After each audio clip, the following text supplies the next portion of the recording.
Assalamualaikum warahmatullahi wabarakatuh. Jumpa lagi di channel Kak Anita ya. Hari ini kita akan membahas tentang guideline kimia analisis. Sebelumnya jangan lupa subscribe, like, dan komen serta bunyikan lonceng kalau misalnya kalian ingin tahu update dari channel kakak ya. Oke, kita lihat apa itu guideline-nya. Yang pertama adalah farmakope. Jadi farmakope itu dari arti katanya dari bahasa Yunani, dia berarti pembuatan obat atau membuat obat. Definisi secara lengkapnya, farmakope merupakan publikasi resmi yang mendeskripsikan obat, bahan kimia, dan sediaan obat serta berisi petunjuk identifikasi senyawa. Berikut ini adalah berbagai jenis farmakope. Yang pertama adalah United States Pharmacope atau secara internasional dia disingkat dengan USP. USP ini diterbitkan bersamaan dengan Formularium Nasional sehingga disingkat menjadi USP-NF. Ringkasan resminya dipasarkan di Amerika Serikat yang diterbitkan setiap tahun oleh United States Pharmacopeal Convention. USP ini berisi tentang monograf untuk bahan obat, sediaan majemuk, dan bentuk sediaan. Terus untuk monograf suplemen dan bahan makanan terdapat di bagian berbeda dari USP. Untuk NF atau Formularium Nasional dia berisi tentang eksipien. Yang kedua adalah British Pharmacope atau kita singkat dengan secara internasional ya, bukan kita. Itu disingkat dengan BP. BP ini terdiri dari dua bagian. Yang pertama bagian materia medika, yang kedua tentang sediaan dan senyawa. BP juga diterbitkan setiap tahun seperti USB oleh Sekretariat Farmakope yang bekerjasama dengan British Pharmacopeia Commission atau BPC dengan EAG British Pharmacopeia Laboratory and Expert Advisory Groups dan panel penasehat yang akan menerbitkan BP. Terus farmakope yang ketiga adalah European Pharmacope, kalau yang disingkatnya adalah PHEUR. Dia berisi tentang kumpulan monograf yang menjelaskan bahan aktif dan tidak aktif, bagaimana metode analisisnya untuk obat-obatan, deskripsi reagen, hewan, asal manusia atau herbal, stok homeopati dan sediaan homeopati, antibiotik, vaksin, serta bentuk dan wadah sediaan. Di European Pharmacope ini juga berisi tentang biologi, darah, dan turunan plasma serta sediaan radiofarmasi. Untuk cetakannya ada versi buku, versi online, bilingual, sama versi yang bisa kita unduh ya. Selanjutnya adalah International Pharmacope. International Pharmacope atau PH Internasional ini diterbitkan oleh WHO. Isinya tentang kumpulan prosedur yang direkomendasikan untuk analisis dan spesifikasi penentuan bahan farmasi dan bentuk sediaan sebagai sumber untuk referensi atau adaptasi oleh setiap negara anggota WHO. Jadi ini bisa digunakan oleh semua negara yang menjadi anggota WHO yang berkeinginan untuk menetapkan persyaratan farmasi. Yang di Indonesia adalah Farmakope Indonesia atau disingkat FI. FI ini berisi tentang acuan pemeriksaan berbagai obat di Indonesia yang meliputi pengertian bahan, mineral dari pengertian pemberian, kelarutan, pH, jenis wadah, sifat, dosis, dan cara pengujian. Itu ada di Farmakope Indonesia. Oke, kalau misalnya kalian ada pertanyaan, kalian bisa tambahkan di komentar ya. Nah, ini gambar-gambarnya tentang jenis-jenis farmakope dari USP, British Pharmacope, European Pharmacope, dan sampai Farmakope Indonesia.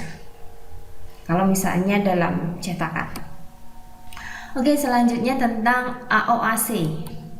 AOAC itu merupakan Association of Official Agricultural Chemists.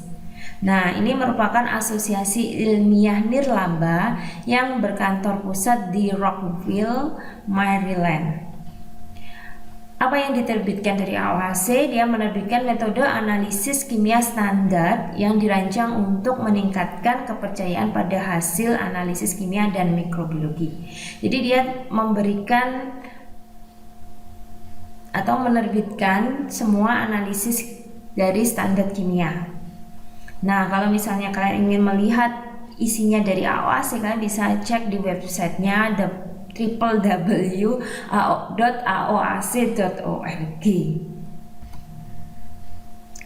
Jadi karena dia menerbitkan standar, maka dia dihormati secara global.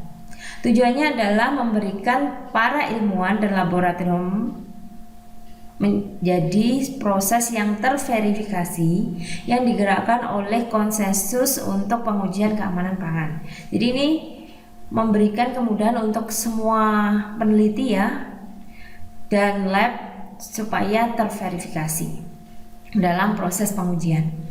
Terus apa itu standar konsensus? Dia merupakan protokol yang berulang dan disepakati untuk melakukan berbagai macam uji atau tes analitik. Berisi juga spesifikasi teknik dan kriteria yang dirancang untuk bisa digunakan secara konsisten. Ini maksudnya apa? Jadi pengujian atau protokol mereka menyusun standarnya yang berisi tentang spesifikasi, misalnya kalau bahan kimia ada spesifikasi bahan kimia yang kalau misalnya diuji dia akan memberikan data yang konsisten.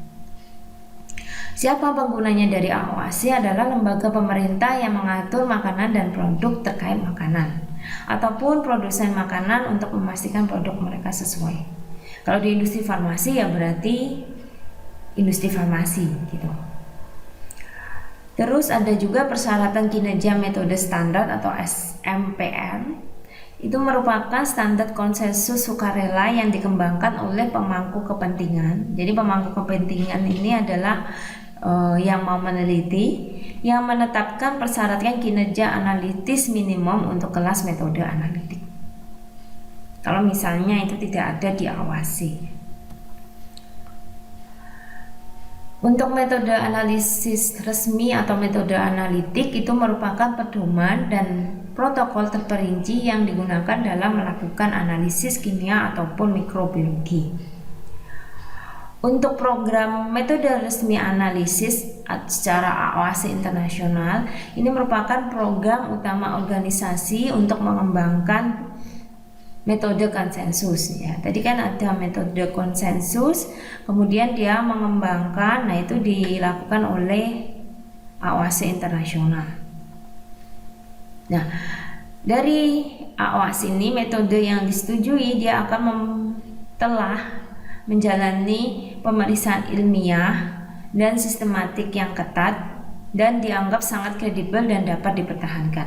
Makanya kalau untuk sertifikat AOHC dia berarti sudah bisa diterima oleh banyak negara gitu. Untuk standar dan metode ilmiahnya itu diterbitkan dalam metode resmi analisis AOHC internasional dan manuskrip pendukung yang diterbitkan dalam Journal of AOHC International. Jadi AOHC itu punya jurnal ya, jadi dia berisi tentang semua metode pendukung kalau misalnya tidak ada di metode resmi analisisnya. Kita bergeser ke ICH ya, atau International Council for Harmonization. Jadi ICH ini akan menyatukan otoritas pengatur, jadi yang mengatur kalau di Indonesia itu seperti BPOM dan industri farmasi untuk membahas aspek ilmiah dan teknis dari farmasi dan pengembangan pedoman ICH. Tujuannya dari ICH ini adalah untuk memastikan bahwa semua obat-obatan aman, efektif, memiliki kualitas yang tinggi untuk dikembangkan dan didaftarkan serta dipelihara dengan cara paling efisien dari sumber dayanya sambil memenuhi standar yang tinggi. Produk ICH apa saja? Ada kegiatan ICH, pedoman, terus standar ICH, produk kerja lain. Kegiatannya itu melalui proses harmonisasi, konsultasi publik, implementasi pedoman. Sedangkan pedoman ICH itu banyak sekali meliputi semua pedoman yang digunakan untuk menjamin bahwa obat itu aman, efektif, dan efisien, maka dia memiliki pedoman kualitas, pedoman keamanan, pedoman khasiat, pedoman multidisiplin, dan indeks pedoman.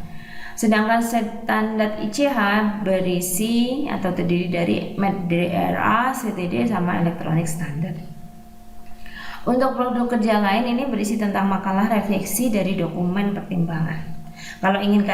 Kalau kalian ingin melihat isiannya dari ICH, kalian bisa buka di websitenya ICH, www.ich.org. Nah, berikut ini adalah guideline dari ICH. Ya, kategori pedoman ICH itu yang pertama adalah pedoman kualitas.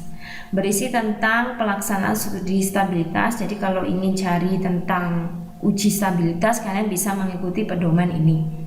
Terus penentuan ambang batas yang relevan untuk pengujian pemotor dan pendekatan yang lebih fleksibel terhadap kualitas farmasi berdasarkan manajemen risiko good manufacturing practice. Jadi semua tentang kualitas peraturannya bisa dilihat di bagian pedoman kualitas. Yang kedua adalah pedoman keamanan.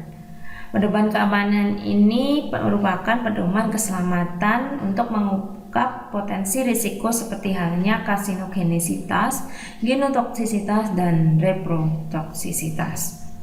Untuk terobosan barunya ini contohnya adalah strategi pengujian non-klinis untuk menilai liabilitas perpanjangan interval HUT atau penyebab utama penghentian obat dalam beberapa tahun terakhir. Nah, akhir-akhir ini kan banyak sekali obat itu dihentikan produksinya hanya karena macam-macam gitu ya. Nah, itu diuji dalam pedoman keamanan. Terus yang ketiga adalah pedoman khasiat. Kegiatan ini berkaitan dengan desain, perilaku, keamanan, dan pelaporan uji klinis, mencakup jenis obat baru yang berasal dari proses bioteknologi dan penggunaan teknik farmakogenetik atau genomik untuk menghasilkan obat yang lebih tepat sasaran. Terus yang keempat adalah pedoman multidisiplin, merupakan topik lintas sektoral yang tidak secara khusus cocok dengan salah satu kategori 3 tadi ya, makanya dia masuk pedoman multidisiplin.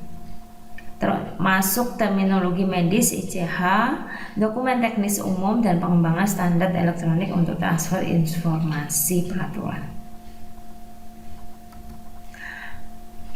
Pedoman kualitas berisi apa saja? Kalian bisa mencarinya di ICH bagian quality guideline. Nah, mulai dari stabilitas, analytical validation, impuritas, farmakope, sampai analytical procedure development, kalian bisa lihat di pedoman kualitasnya.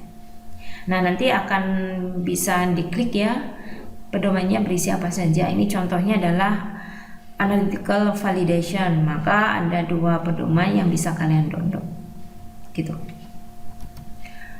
Yang kedua adalah pedoman keamanan, berisi apa saja tentang karsinogenisitas studi sampai non-klinikan biodistribution study.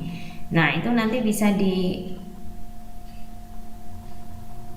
download di bagian guideline safety ya.